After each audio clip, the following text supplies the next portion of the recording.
We didn't know where we were going. Everything was in a state of flux. And our leader was gone, and we felt a great void and a terrible, sick emptiness. And I think we all felt we just had to do something that we hoped would be meaningful. SCLC was in shock, but committed itself to carry out King's campaign.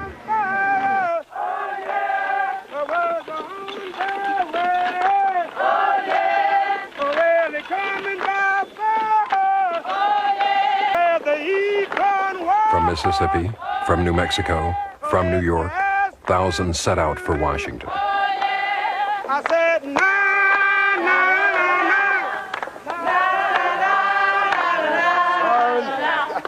nah. 5 weeks after King's death, his Poor People's Campaign reached the nation's capital.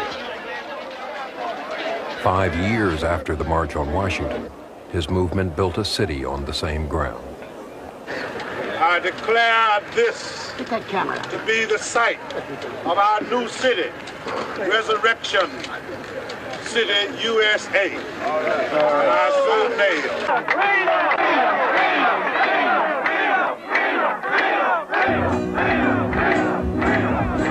On the washroom anyhow, feeling mighty sad, thinking about an income that I never had. Everybody's got a right to live. Everybody's got a right to live. And before this campaign fails, we all go down in jail. Everybody's got a right to live. Yeah. Black man dug the ditches. The purpose and the goal of the Poor People's Campaign was to focus the attention of the nation and the world on poverty. The tactic being used was to gather the poorest of the poor in the nation's capital, in the heart of the wealthiest country in the world, to camp them, these homeless, hungry people, in the heart of the city, in this fabulous mall situated between the Lincoln Memorial and the Washington Memorial. When we got to Resurrection City, quite frankly, we were scared as hell. Being in Washington, D.C., and being out on the U.S. government turf, and you couldn't help but think that if something happened, Dr. King is not here.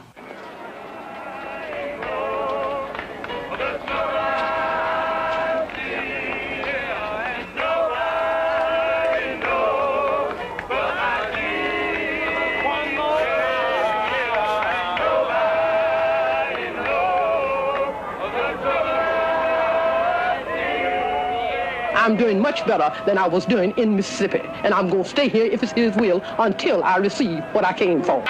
In the first weeks, the poor people dramatized their demands through direct action.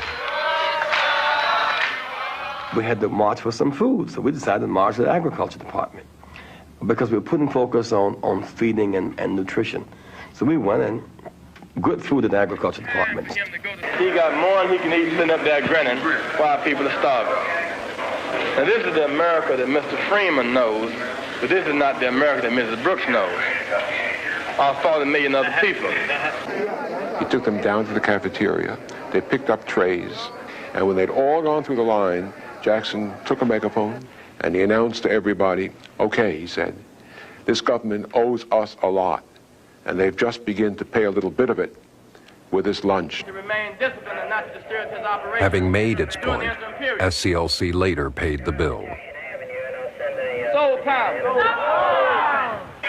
power. I am somebody. I am somebody. I may be uneducated, but I am somebody. Running a city consumed SCLC. No time to plan. No clear agenda. No new government programs. And then it began to rain. Oh, it rained and rained and rained like, all night Georgia rain. And the place where we had built it ended up being like a 6-inch mud puddle. I mean, I was constantly in the mud. press coverage of the mud and discontent overshadowed the issue of poverty in America.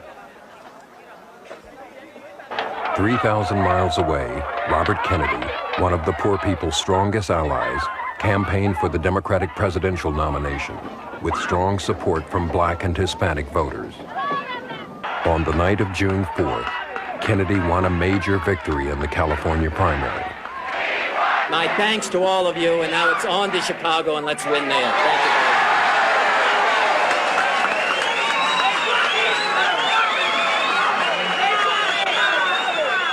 you. Moments later, Kennedy was shot.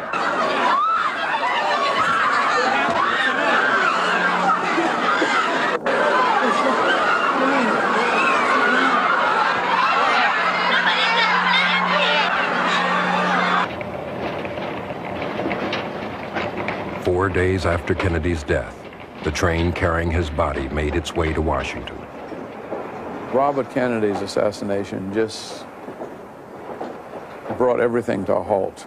And I think we began to grieve about Martin in the context of Bobby Kennedy's assassination. Because Bobby Kennedy had been with us in Atlanta at Martin's funeral. And many of us began to see in him a hope for the future. We kind of transferred a little of our loyalty, a little of our trust, and a little of our hope to him. And now he was gone too. People began to leave. The few left in Resurrection City tried to keep the campaign alive. Some in Congress called to close the city down.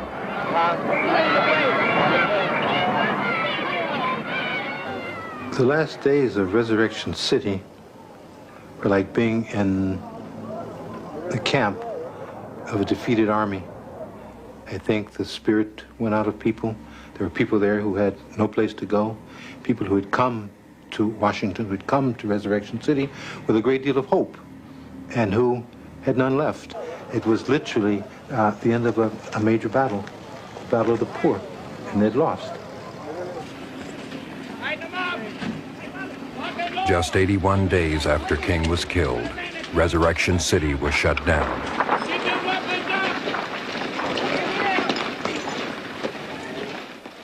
The year 1968 was an extraordinarily difficult year.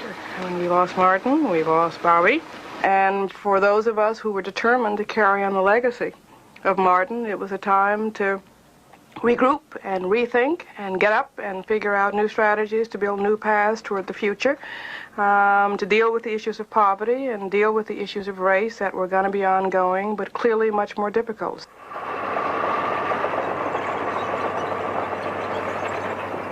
One day, we will have to stand before the God of history, and we will talk in terms of things we've done.